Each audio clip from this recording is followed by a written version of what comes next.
This is Joe, the host of He Said, She Said, and I am happy.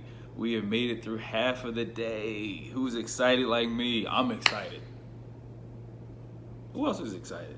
Well, for those who just is starting their day, I hope that your day is great. I hope that those that have started already, like myself, happy half of the day.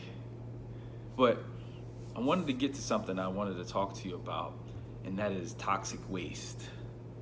Toxic waste. Have you heard of toxic waste? Things that are toxic, things that are eating us up on the inside and outside. There's something to be said about toxic waste. These are things that are corrosive. These are things that are going to be detrimental to ourselves. And we continually get involved with them, don't we? It's very easy to get involved and entangled, especially when we think that it's not going to affect us. Oh, I'll listen to what someone is saying. You know, they're talking negatively about this person that we both know, but let's not consider gossip because I'm not saying anything back. I'm just receiving it. You know, it's okay for me to be around these people who are committing crimes. I'm not committing the crime. I'm actually being the positive person in the situation by showing them that this is not the way to go. But if we think about it in another way, are we being affected by the behaviors that we're having around us? And that's not to say that if God is calling for you to be in a situation that you shouldn't go. I'm not saying that. I'm saying for the times that we haven't gotten any calls from the firehouse to go put out the fire. We're just proactively going out there without the right equipment and we're trying to put out a fire. And in the process of it, we're actually making it worse. The Bible talks about bad company corrupts good behavior. And if we think that we're above that scripture, then we're sadly mistaken. There's a lot of times in my life where I was like, you know what? I'll stay in this relationship with this person because I know that I can be a positive influence. And you know what ended up happening? My light began to get dimmer and dimmer.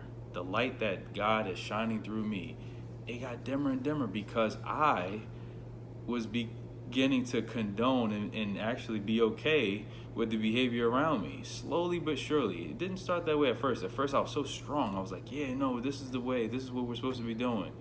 And then after a while, I'm like, you know what?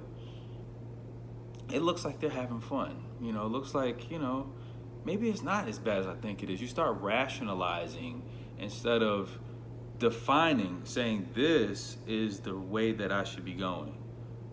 No. We don't have to not do our homework. This is not acceptable. We have class to go to. I'm just thinking about the people that are in college. Like, this is something that you need to be doing. No, we don't have to party every single night. We have a test on Friday. Today's Tuesday. Why don't we get in a study group? If you're continually having to fight and you're not called to that fight, you may be ill-equipped and may end up losing. You ever hear of the statement, if you can't beat them, join them?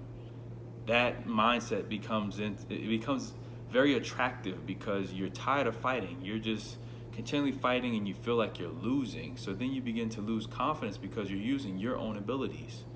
If you're not using your God-given abilities, you're built to lose this particular fight.